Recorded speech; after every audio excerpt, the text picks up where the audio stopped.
Yonder Radio, Rural Conversations with National Reach. Hello, my name is Jared Iwi, and if you choose, we get to be together for a little bit. Coming up, Sarah Melotte is coming in to provide you the latest on the Voting Rights Act and gerrymandering and what that is and what's going on with that. Also, Jim Winship prefers the term oldster for aging Americans. He does a documentary about that, and we're going to hear from 80 Proof Alice, an incredible band that's putting on a music festival in Kansas. All that on the way, but right now, Jan Potolsky, we have news from the news editor of the Daily Yonder. What is going on in America's top rural headlines? Hey, Jared. We kicked this week off with grist and a story about how President Donald Trump just recently signed 2 executive orders shrinking Grand Staircase, Escalante, and Bears Ears national monuments by roughly 90% each. That was all allegedly to open up those public lands for more uses. What's interesting about this story is that both representatives from Utah as well as President Trump claim that Utahns are in support of the idea. However, some independent surveys have shown that, in fact, across party affiliation, folks in Utah are staunchly opposed to that idea. And the survey also found that nationwide and across the party affiliation, 87% of Republicans and 92% of independents and 96% of Democrats support conservation and preservation of national monuments. What is happening with Alaska Native communities in High Country News? As Alaska is gearing up for another energy boom due to the fact that, again, this current administration is opening vast tracts of land for natural resource extraction, some smaller communities are getting ready to host or become neighbors with large workforce camps. Those man camps historically have brought with them not only economic development and jobs, but unfortunately crime. Among that, some gruesome stories of human trafficking. One small community called Dot Lake Village is getting ready for just such man camp being constructed not far away from them. And it has become a home for the first Native-led sexual assault response team. It will provide on-site medical care, connect survivors to services, as well as train community members how to recognize and how to respond to human trafficking. And then from Civil a judge rules Trump administration must stop terminating USDA grants. What does this mean? Yes, in a recent decision, a federal judge ordered the administration to stop terminating grants from USDA based on the argument that the recipient of a grant is no longer aligned with the administration's priorities. And that has large implications for anywhere from people doing agricultural research, building food systems, and even farmers. The case was brought by 23 states and the District of Columbia. The ruling does not restore grant funding to those whose grants have already been terminated. I don't know where the phrase "don't take things for granted" came from, but I feel like we're there. Well, from the Daily Yonder news editor, Jan Potolsky with Rural Headlines, thank you so much. Thank you, Jared. That was Jan Potolsky, news editor for the Daily Yonder. And now, to resuscitate your thinker, it's Sarah Melotte, data editor for the Daily Yonder. Sarah's love for maps and data led her to dig into some of the changes to the Voting Rights Act and gerrymandering in rural areas, and she's here to tell us all about it. 2 articles at dailyyonder.com from Sarah Melotte. The first is the front line for voting rights is the rural South. The second is the geography of salamander maps. All is not as it seems. First, let's get to the foundation here. How is the rural South the front line for the Voting Rights Act? The impetus for the Voting Rights Act of 1965 started in rural Selma, Alabama, among Black activists organizing for increasing voter registration. In the few years preceding the Voting Rights Act, only about 14% of eligible Black Alabamians were actually registered to vote, and that was a trend that you saw throughout the South at the time because of violence and oppression that Black Americans faced when they tried to get to the polls. In the marches and demonstrations that followed these injustices, the U.S. faced pressure both from at home and abroad to pass federal voting rights reform, and the culmination of that was the Voting Rights Act. People were literally and metaphorically trampled to get to this point, but I wonder, Does the Voting Rights Act even exist anymore? The legal and voting rights experts I talked to said that this piece of legislation has been substantially weakened. Although, yes, it technically still does exist in name, it just becomes really hard to prove liability now under new Supreme Court cases. So the two big court cases, we have Louisiana versus Calais and Shelby versus Holder. What are the main consequences of those decisions? Let's start with Louisiana versus Calais. What does that mean in the recent judgments? In the Calais decision, which was the most recent decision in April of 2026, the Supreme Court ruled on a Louisiana congressional map that self-proclaimed non-African American voters said discriminated against them based on race because the old map had added a second majority black congressional district. And the Supreme Court said in this case basically that in order to prove that a map is illegally discriminating against minority voters, that the preponderance of evidence had to point to intentional discrimination instead of discrimination in effect. And that becomes much harder to prove that legislators are oppressing the vote of certain groups because now you have to have a proof of intent and not just that proof that it is in effect, regardless of someone's intent, discriminating. Shelby versus Holder, what has happened there? Shelby versus Holder weakened Section 5 of the Voting Rights Act, which is also called the preclearance provision. It was designed so that jurisdictions with histories of racist voting discrimination can't make voting policy changes without federal approval. And since 2013, the gap between black and white voter turnout has actually increased in jurisdictions that were previously beholden to this clause. In the 13 years since that was passed, we've seen fallout. We've seen an increase in the gap between black and white voters and increased voter oppression. So John Cusick, you talked to him, the assistant counsel at the NAACP Legal Defense Fund, and he talks about death by 1,000 cuts. Are you able to pinpoint some of these gouges that will affect rural and rural minority voters?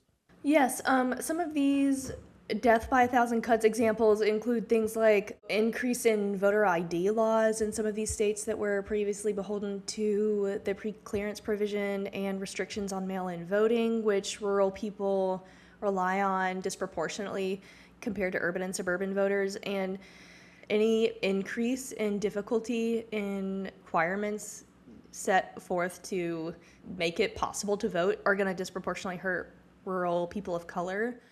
And then one of those cuts that goes way back, and this is where we get to the second article, the geography of salamander maps, all is not as it seems. And I'm just going to pretend, Sarah, that your computer glow is a warm campfire, and we are gathered round to hear the history of this beast, the gerrymander. Yes, in March of 1812, American engraver and political cartoonist Elkanah Tisdale created a political cartoon of Massachusetts' Essex South District, which was a state senate map, a district and a state senate map, which then Governor Elbridge Gerry had recently signed into law. And this was a really oddly shaped district that stretched from Salisbury in northeast Massachusetts and basically in an upside down L shape down to Chelsea, a city just north of Boston. But the editorial in the Boston Gazette, where the cartoon was published, said that this Essex South District looked like a salamander, and hence the name gerrymander, named after then Governor Elbridge Gerry. And so that was the birth of the infamous gerrymander. As you say in this article, I'll be complicating the traditional narrative about gerrymandering and map making. How are you doing this? Well, I think the way that we as lay people sort of decide whether a map is fair or not is that we look at the shape of its districts, and if a district seems like it's not very compact or it's oddly shaped or it's kind of a snaky shape, we think that immediately that it means that it was drawn unfairly, but that's not necessarily often the case. And sometimes even maps that pass what I've been calling the eyeball test, or what other experts also call like the eyeball test for districts, maps can pass that test with like uniformly shaped districts, but they can still be gerrymandered. So it just is a little bit more complicated than we might originally think. You can't just like look at a map and tell immediately whether it's gerrymandered. One of the biggest examples of this was the Louisiana's 6th district, which was the district at the heart of the Calais decision. which was drawn as a majority black district. It's kind of an oddly shaped, snaky district running north-south. And it was part of the reason that the plaintiffs in the case, this self-proclaimed group of non-African American voters, said that the district wasn't fair to them. But as I detailed in this article, the reason that it's shaped this way is because it follows the Red River Valley in Louisiana. And Louisiana historians filed an amicus brief as a part of this case where they outlined how the population within this district meets other standards of fair districting because it contains a distinct community, and the history of this region includes heavy cotton production that relied on enslaved labor. And so the Black Americans who live along this river valley share a common history and ancestry, and they have common voting interests today. So that was the argument put forth by the Louisiana historians, saying that yes, although this is not a compact district, it is still drawn fairly. Final thought here. It's already an election year, and a lot of these cases seem undecided. Distribution seems uncertain. Is there even more chaos in store than normal election years? It seems like the chaos is already starting. The race to redraw maps is already underway. Mostly this is occurring in red states in the South. Some states have rushed to redistrict ahead of the 2026 midterm elections, while others held special legislative sessions to talk about redistricting ahead of the 2028 presidential elections. She's calm, she's cool, she's collected, and this may have been edited out of the final story, but she wrestled her cat in the middle of it, and she's still here to share the news. Thank you so much, Sarah Melotte. Thank you, Jared. That was Sarah Melotte, data editor for the Daily Yonder. You can find more of her data reporting in her biweekly newsletter, The Rural Index. Sign up for the newsletter on dailyyonder.com. And now our featured musician of the week, 80 Proof Alice, a bluegrass band from Hays, Kansas. Amy Regal, the bass player for the band, joins us on the show today to talk about being inspired by 90s rock music and marrying her high school sweetheart turned banjo champion. She's also the founder of Lovegrass, a music festival held in early August at Wilson State Park in Kansas. We talk about all the things Lovegrass and 80 Proof Alice. Well, we have with us today Amy Regal, and I'm glad we connected on the gram, as the cool kids say, because Lovegrass, this is coming up. This is yours, right? Yeah, The vibe I get is Woodstock, but more banjo. lots of bands though. But this is your baby. Talk about this, because it's big. It is. So this is our 9th year of our music festival. What started out as just kind of a small gathering of friends. In the bluegrass world, it's very common to get together with people and just like pick and jam in circles and things like that. And it started in 2017 as kind of just a get-together gathering. We made it public. We said, hey, come out to the lake. We're going to do this thing. And now we have a budget of $90,000 a year, and we have 11 bands this year, several national touring acts who are award winners. So it just kind of happened, and here we are. And I got to say, some of the best times I've ever had started out with the sentence, come out to the lake, we're going to do a thing. For sure. So if your adult listeners are at all familiar with Kansas, a lot of people, it's flyover state. We don't have much beauty. And especially, it's too funny that a lot of our attendees who come out to Lake Wilson, which is where our event is at, had never been there before. And they, get off I-70. You drive a short, 6 to 9 miles up to the state park, and you are just introduced to this beautiful landscape with these rock formations and cliffs and crystal clear waters. It's the clearest lake in Kansas. So it sets a really great scene for an event like that. And I grew up going to that lake, and it was just kind of a nice match. Hey, let's bring some music out here. What is the date of the event? August 6th through 8th. It is a Thursday evening through a Saturday evening. Our festival is donation based. We don't ask that people pay for tickets. It's a suggested donation. As if you go on our website, we say, hey, you could pay $50 per ticket, but you can pay whatever you want. And let's say your band 80 Proof Alice is on the bench. What are the ones you're most excited to see? So our Friday night headliner is an individual named Johnny Molinax. He is a Tulsa native, and I've known him since he was probably 15 years old. He's put Tulsa on the map for bluegrass, rock. I don't really know how to describe what kind of music he's playing. You'll just have to check it out for yourself, but it's wild. It's a party. He is incredibly talented, and his band is just full of slayers. So, and then East Nashgrass is our headliner on Saturday night. They've been touring all over the nation. They just got nominated for 3 IBMA awards. We are thrilled to have them. And then one of the things that we do with our festival as well is we provide workshops.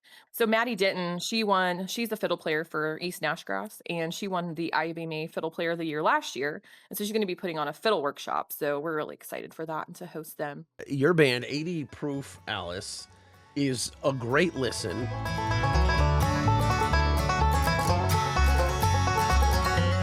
Did you marry Jason because he was the best banjo player in Kansas, or was that before? He didn't even play the banjo when I met him. We actually went to high school together, so we've been together a long time. That was a long time ago. We both lived in Lawrence, Kansas for 12 years, and he got involved in bluegrass when we lived there and picked up the banjo and started playing it. He had a band, and then we moved back out to Western Kansas after we had a couple kids. We relocated to Hayes. I picked up a guitar at that point, and we started playing music together. We started playing, and then the name 80 Proof Alice kind of came out of Walnut Valley Festival. We camped with a dear retired nurse named Alice. She was kind of the matriarch of our camp, and she got into the moonshine one night, and we kept calling her 80 Proof Alice. And the next day, someone asked us to play a show when we got back home, and they're like, "Do you have a band name?" And we're like, "Yeah, it's 80 Proof Alice." And so that has stuck for probably the last 15-20 years. Fast forward to youngest son, who was 14, was a kindergartner, and his teacher was new. And she's like, "My husband plays guitar. You guys should meet." And so we connected, and Tyson became part of our lives. And shortly thereafter, I think we've been playing with him for maybe 4 or 5 years now, and have now 80 Proof Alice is now a trio. And I switched to playing the upright bass at that point because Tyson's an incredible guitar player. Tell us about the kind of music people will hear from 80 Proof Alice. So our style of music brings kind of a different type of, I hate the word fusion, but I mean, it's kind of true. That's what we do. Bluegrass is kind of a style, not a type of music. So you can really put a bluegrass style to any song. All of us have that 90s influence because we were all raised as kids in the 90s. And so we love like punk rock and like even, 90s country and stuff like that. So, and Tyson does most of the songwriting. I do some as well. But that influence is kind of throughout our music, feeling kind of more of that kind of rock vibe with the bluegrass instrumentals. So say it's kind of like a progressive / bluegrass / rock feel. But we have fun. It's high energy. And you never know what you're going to hear with our group.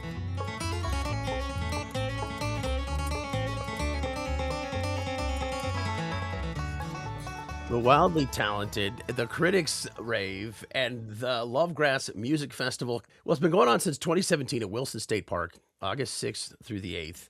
And I'm looking at pictures, and it's just beautiful. You're on the lake. The sun is setting. People got all their chairs unfolded. The band's on stage. I could feel my soul being lifted. Amy, just dig deep for a second. Emote about this event. Oh, man. It's just it's a whole experience. We kind of have coined it the Lovegrass experience, family oriented. Just coming and getting your soul refueled for the whole weekend. There's people coming together. Music brings people together. People put all their other worries aside for just a few short days and come together and enjoy something just so beautiful. Well, thank you so much, Amy, festival founder, musician, and will be one of the stars at Lovegrass Music Festival, August 6th to the 8th. Yeah, thanks for having me. I'm glad that we can make this happen. 'Twas fate that led her to make the grim mistake. Poison for him was both. That was Amy Regal, bass player for 80 Proof Alice and founder of the Lovegrass Music Festival, coming up August 6th through the 8th at Wilson State Park in Central Kansas. It looks incredible. You can find more about 80 Proof Alice on their website, 80proofalice.com, and that's the number 80. Learn more about Lovegrass and buy tickets at lovegrassmusicfestival.com. It's time for our first trivia clue of the episode. This week, we're doing history trivia, and we're in expert mode today, people. So do not feel at all deterred or down if you don't get it. The answer to this week's trivia question is a network of fighters that was formed beginning in 1941. All right, on the way, we're going to rural Wisconsin to talk about growing older. And since it seems to be happening to all of us, this is pertinent to everyone here. We're going to have that and more trivia clues coming up on Yonder Radio.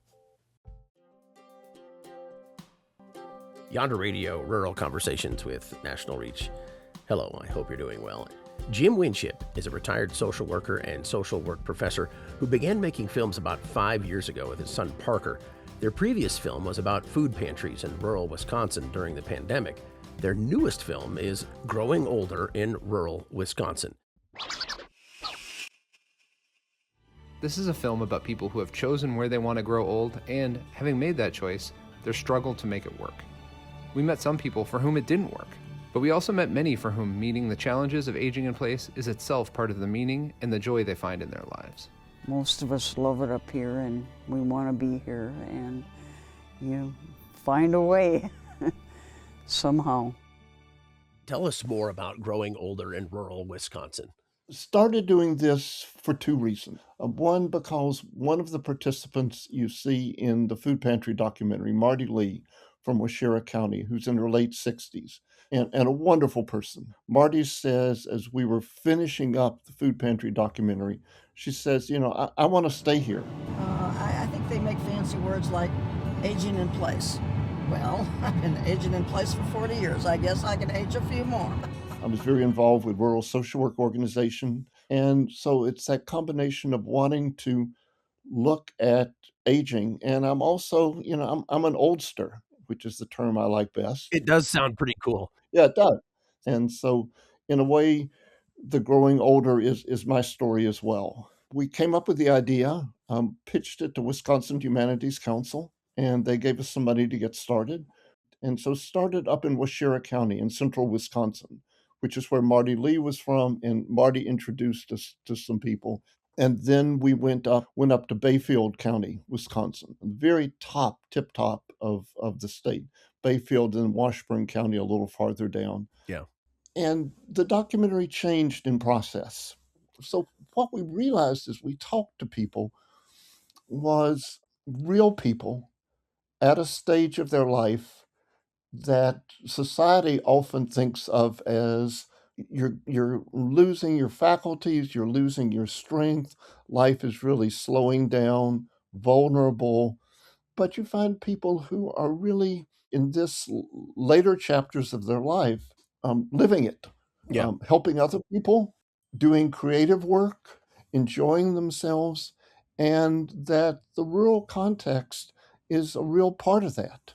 It's intertwined, for those who choose to live in rural America, which means, that you don't have some of the amenities that you would have otherwise, but that how people find meaning and joy and just the ability to, keep on keeping on.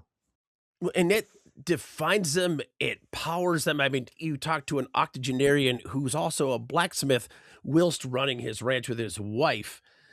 This dispels the myth of a fragile elder. We have alpha elders now.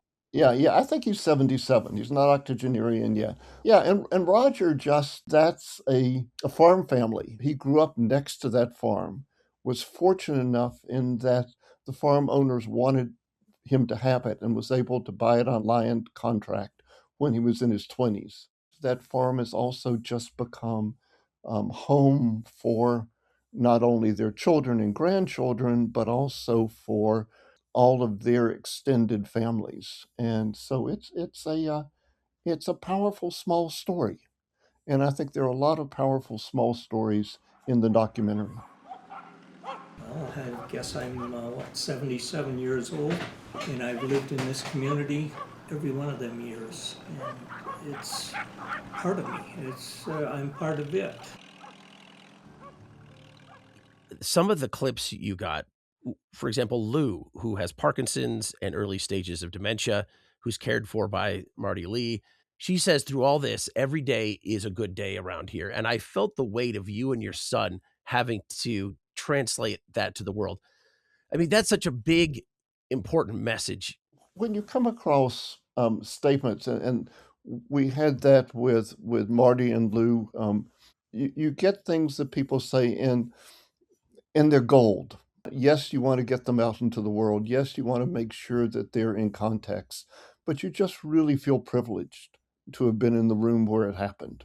And so we're trying to do their stories justice. 5 months ago, Marty moved in with her good friend Lou to be her full-time caregiver. She does have Parkinson's, which she's had since 2002, and Lewy body dementia, which she's had for the last 4 or 5 years. She stayed at home because of the grace of God and good family that are not related.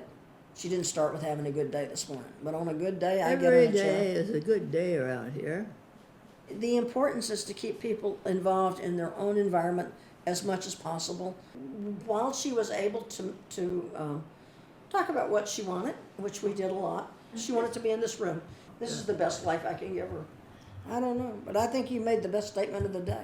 Every day is a good day. Mm-hmm. I think you can't argue with that, can you? Well, we don't want to argue too much. I mean, we build sports figure statues of our heroes, but Marty Lee needs a statue, and maybe several. Yeah. To me, this is an honor to take care of someone. Do I feel like sometimes I've missed something? Oh, for about 2 seconds, and then I'm glad I'm sitting here, because if not, she would not have the care that she needs. Professor Jim Winship and his son Parker Winship, they've already made one documentary, What We're Hungry For, how food pantries fed rural Wisconsin during the pandemic, and now working on the project Growing Older in Rural Wisconsin. And it's been great talking to you. Jared, it's been a pleasure. That was Jim Winship, one of the filmmakers behind Growing Older in Rural Wisconsin. They want to show the film in rural areas and coordinate with local aging advocacy groups. So if you are any of those, get in touch with Jim. Jim and his son Parker are still raising money for post-production costs, and you can support the film at growingolder.info. Next up, we have another song from 80 Proof Alice. This is Lay Me Down.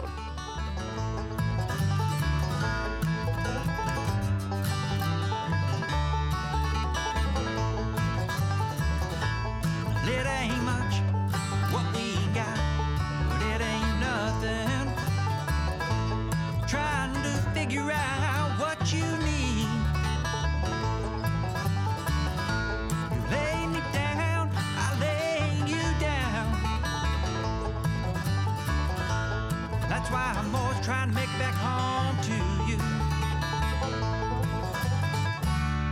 Whoa, them summer nights, they drive a man insane.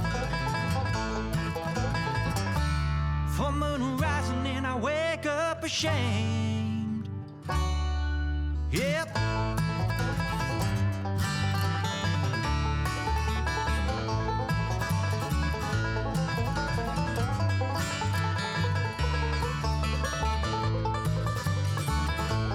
Yeah, the truth is always on the tip of your tongue.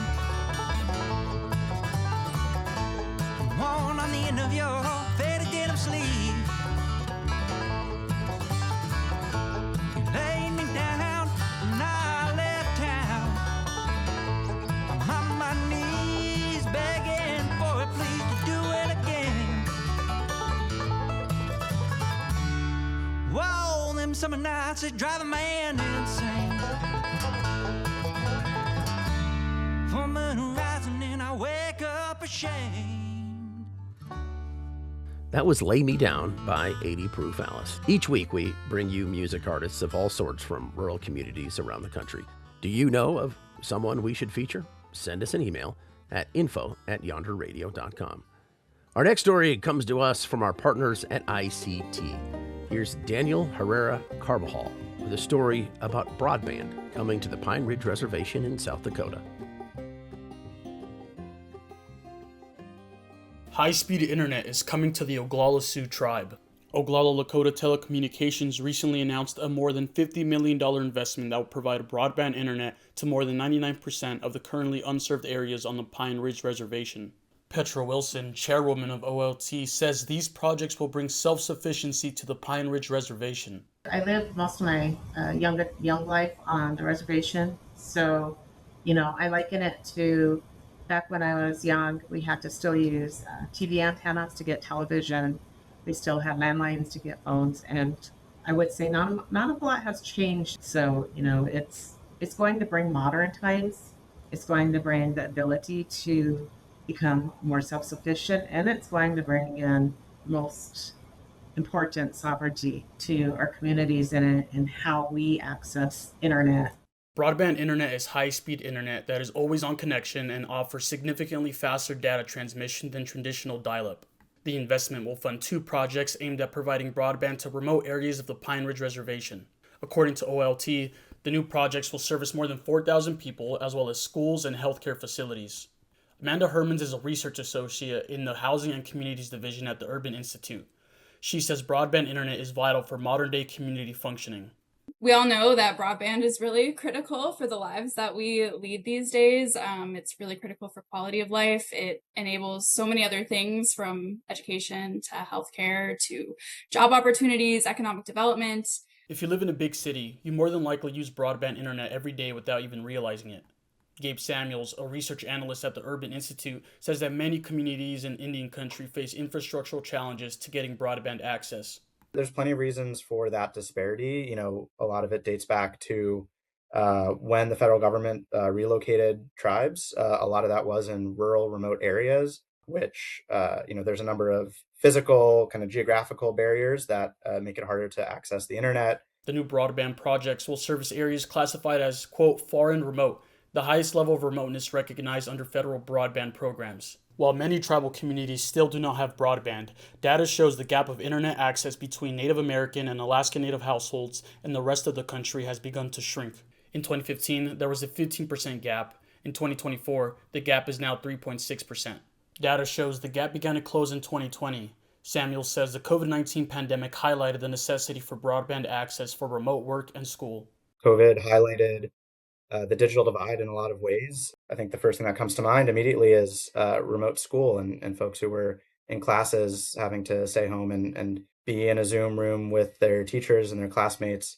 If you don't have internet or even high-speed internet to be on those calls, you're missing out on valuable education, really, no matter what level that is. It also highlighted, as the remote work economy grew, as more opportunities to work from home, or to even connect to selling. If people are making things, want to sell something on Etsy or another website, being able to have internet to set up those networks is really important. We found that there has been a ton of progress made in the last few years in getting some of this critical infrastructure in the ground, getting communities connected, but there are still a lot of challenges and a lot of work to do. For ICT, Daniel Herrera Carbajal.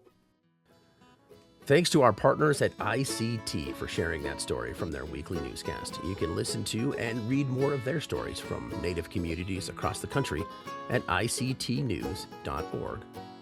It's time for our second trivia clue. This group operated behind enemy lines across a vast expanse of territory of World War II's Eastern Front, from Moldova to Finland. That's your second clue. And remember, this is expert level. All right? If you're just treading water right now cerebrally, it's okay. You're not alone. We're going to have the answer coming up. And the latest from the Rural Faith Initiative about LGBTQ plus affirming churches. That's on the way on Yonder Radio. Yonder Radio, Rural Conversations with National Reach. Hello, my name is Jared Iwi, and coming up, we're going to have more clues for the expert level trivia. But now, we've brought you conversations from our partners at the Rural Faith Initiative for the past 5 weeks about LGBTQ plus affirming churches. And this week, it's time for one last episode. If you missed the rest of the series, you can find the full series on Rural Remix wherever you get your podcasts. Here's Whitney Kimball Coe talking to Reverend Claire Brown. Welcome back to another segment of our Rural Faith series, where we're exploring research and stories from LGBTQ plus affirming churches in the rural South. This research and these stories have been collected by the Reverend Claire Brown, an Episcopal priest in rural Tennessee. So Claire, you began your research looking for rural Southern churches that are affirming to LGBTQ people in their theology and community way of life.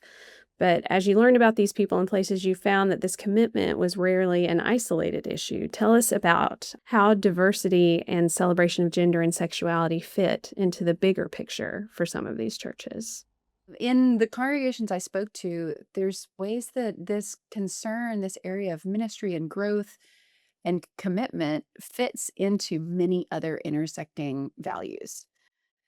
Places that have already grown the muscle and capacity for practicing welcome were more ready to, and churches who came to this place of welcome have continued their journey to find other outlets to express it. So, for example, over the last few years, the First Baptist Church in Moorhead, Kentucky has really come into its own as an affirming congregation.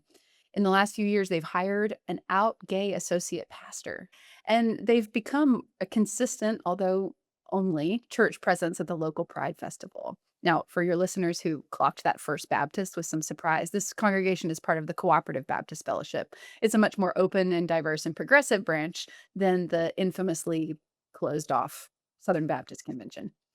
But anyway, this church has been building on a foundation that in some ways got its start from the beginning. It first came as a frontier 1800s revivalist wave that sought to bring peace during a family Appalachian feud. Sounds a little bit like the Hatfields and the McCoys. Yes, it's exactly like that, but it was the Martins and the Tollivers. And so they have a really early church identity as being a people whose mission is reconciliation. But even more recently, this commitment, this community identity for First Baptist was solidified under the leadership of a pretty amazing pastor, Don Mantooth. He led the church toward intersecting advocacy for people on the margins. This started early in his pastoral leadership there in the 80s. He did the first interracial wedding in the community. Then a few years later, he baptized a local man who was one of the first local folks to be diagnosed and then die from complications of HIV/AIDS in the early 90s. And these were some concrete episodes in the church's more recent past that show how that community and its leaders kept following a vision of inclusive love to the next right place. Now, again, more recently, they've had these expressions of LGBT inclusion, but they've also grown their hospitality toward local college students. And they've done some really amazing recent collaborations with musicians. They've hosted concerts that are definitely outside the box of church music. They're not only welcoming people from historically marginalized communities, but they're opening a sense of broader welcome to new ideas, new expressions of art, of faith, and the questions of the young adults all around them. So is this the United Methodist Church that has recently become affirming? Yes. So Aniata United Methodist Church in North Alabama. This church was actually the remnant, the people who were part of a larger UMC that decided to disaffiliate. That process was very painful for the people who wanted to stay part of the now open Methodist denomination. Those members felt that the process wasn't navigated or discerned in good faith, and without any concern for members of the congregation who were LGBT and maybe closeted. And that was especially clear for Pastor Schuyler Jones. He's now the head pastor at Aniata UMC. He'd been serving as the associate and youth minister at this other church, and he was often finding himself as the pastor, the spiritual companion for members of the church that were wrestling with doubt and questions, whether it was of their personal identity or their belief in God. Yes, this was mostly teenagers. And some of those youth group members were LGBT. They weren't out to the broader church. They were maybe not even out to their immediate families. And so with this disaffiliation process, using some of that homophobic Christian rhetoric that sets up an opposition of family values, protection of youth on one hand, and the queer community on the other, he knew that this was really false and harmful. LGBT people aren't some group outside the church. We're the church, and all ages. So how did this impact the emerging Oneida UMC church? Yes, well, from the get-go, that church leadership knew that they were going to be labeled the gay church. There'd just been so much drama locally around the church's disaffiliation. But they wanted to make sure that they were also always unapologetically a church for questions and a church for families. Over the last few years, they've gone from just a group of people in a living room to a worshiping community and now an official UMC congregation. So it sounds like for this congregation and for other congregations like them, welcome is just, the idea of welcome is always about connection, and it's always evolving, and it's always building something bigger. That's exactly right. Whether it's in the way that they're talking about God, the buildings people are creating, programs, their membership composition, the leadership. For all these churches, God's love stretches out like this ongoing horizon. At the church I serve, we've got these big signs over the door that say, all are welcome. And over the last few years, our leadership have been asking each other, who else? Who else? So anytime we say people are welcome, we're always entering God's project throughout history and asking ourselves to grow and change. This series has been brought to you by the Rural Faith Initiative, a project of the Center for Rural Strategies. We know churches and faith communities are essential to rural people and places, and the Rural Faith Initiative exists to provide facilitation, accompaniment, media training, and other tools to faith leaders and those who work alongside them, all in support of building stronger, kinder, and more just communities. If you enjoyed this conversation, please sign up for regular updates about programs and activities from the Rural Faith Initiative. You can find us online at ruralstrategies.org/Rural Faith Initiative and on Instagram.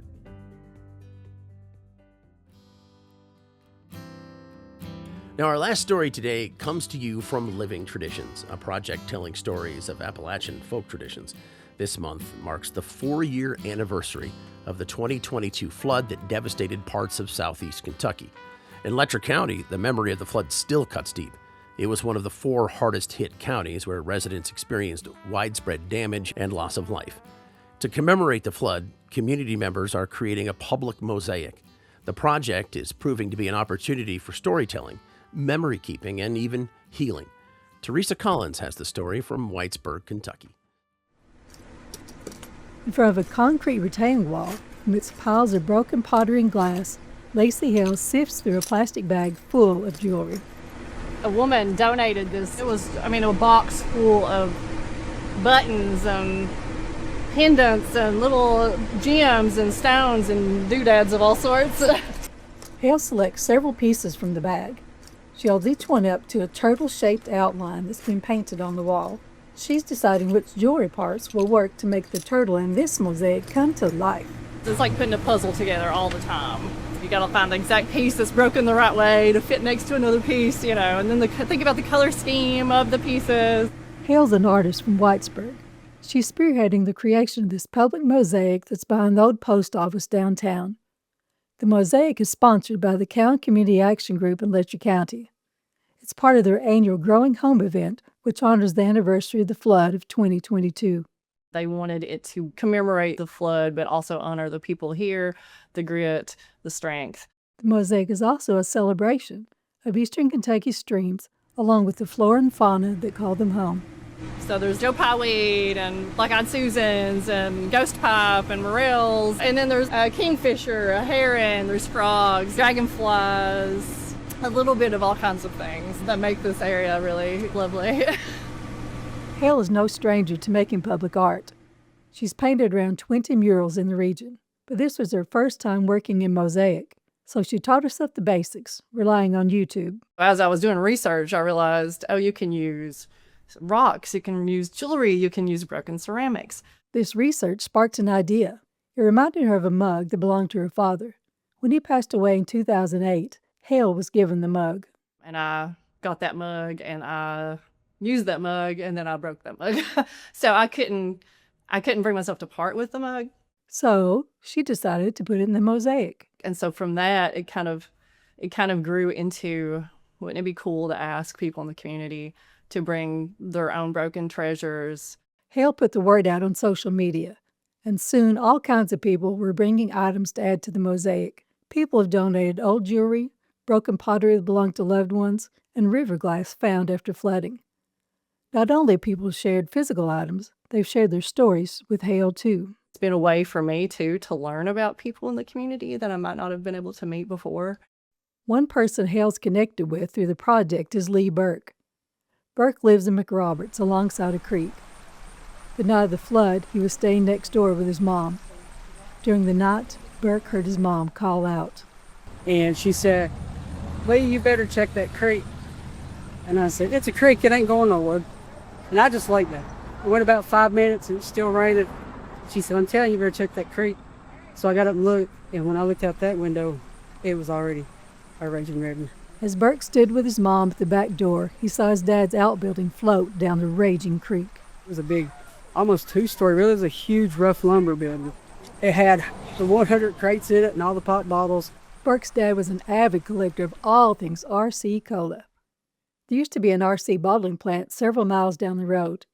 When Burke's dad was a kid, a cold bowl of RC was a big treat. Over the years, he collected around 100 wooden crates and thousands of glass bottles. That lumber building's where he stored it all. And he passed away in 2012, and I just kept it all. And I would just open the door sometime, kind of look in at it, and just shut it back, and I just never could do nothing with it. Burke watched as all those keepsakes were swept downriver with the building. In the days after the floodwaters had subsided, Burke and his brother were driving to the next town over. Something in a debris pile caught Burke's eye. And I said, just stop. And he said, why? I said, I know that's Dad's RC crate. So we got out, we went across the creek, we dug through all that stuff, and sure enough, it was a red RC crate, and it was still intact. And so began the hunt for any remaining RC crates and bottles.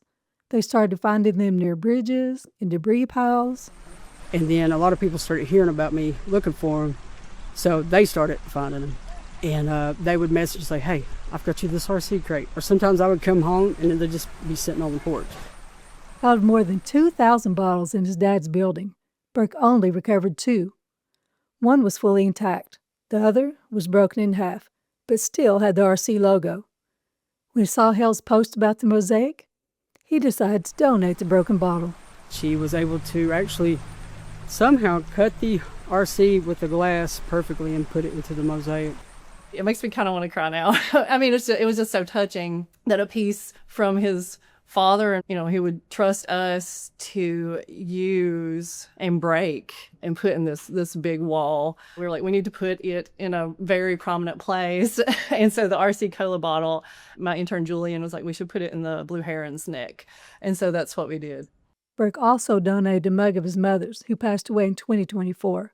For him, having his parents' objects in this public artwork is a way of honoring their lives. They're both gone, and and I'm just like, it's just a little bit of keeping them alive. Back at the mosaic, Hale's putting the finishing touches on the turtle. She sifts through a pile of orange pottery shards, searching for the right color. Painting with glass is a little different, so you have to think a little more deliberately about the color changes and the highlights and the shadows. Hale finds a piece that's the right color, but it's too big. She breaks the shard into smaller pieces with a hammer. Next, she uses a putty knife to scrape a blob of white adhesive onto the back of a piece. Then she places it on the wall, shaping the turtle's head. It's just an honor that they trust me with the pieces that they bring, and I hope I do them all justice. The mosaic is like an archive of the community, says Hale. It's a reflection of what they found important and beautiful. For Yonder Radio, I'm Teresa Collins in Letcher County, Kentucky. That story was produced by Living Traditions, a project of the Center for Rural Strategies. And, well, that's us. And we're also based in Whitesburg, Kentucky. Well, it's time for our final trivia clue. This group waged guerrilla warfare against the Nazis, disrupting supply lines, gathering intelligence, and challenging German control of occupied territories. Did you guess it? Our expert trivia. The answer is the Soviet partisans. See, here's the situation. Nazi Germany had invaded the Soviet Union in June of 1941, escalating World War II and opening the eastern front of the war. In response, guerrilla forces known as the Soviet partisans formed in rural communities behind the front lines. Partisan forces were initially made up of escaped prisoners of war, Red Army soldiers caught behind the lines, and local members of the Communist Party. As the war continued, they were joined by farmers and laborers, including thousands of women. The partisan networks were centrally directed by Joseph Stalin and the Red Army and played a critical role in the Nazis' eventual defeat. This has been Yonder Radio, and we are so happy to have had you this week. We got a fresh episode every week, and we greatly appreciate you being here. Thank you for listening to Yonder Radio, a production of the Center for Rural Strategies, publisher of the Daily Yonder. I'm your host, Jared Ewey. Thanks to Don Castle and the Tennessee Sheiks, Steph Gunno and the Lone Tones, Quincy Ponfair, Leo Pozell, and Tim Merima for the great music. Our editor and producer is Susanna Brown. This episode was also produced by Anya Patron-Slepian with additional support from Alana Newman and Julia Tilton. Our executive producer is Joel Cohen. The executive in charge of production is Adam Georgie. Yonder Radio, rural conversations with national reach.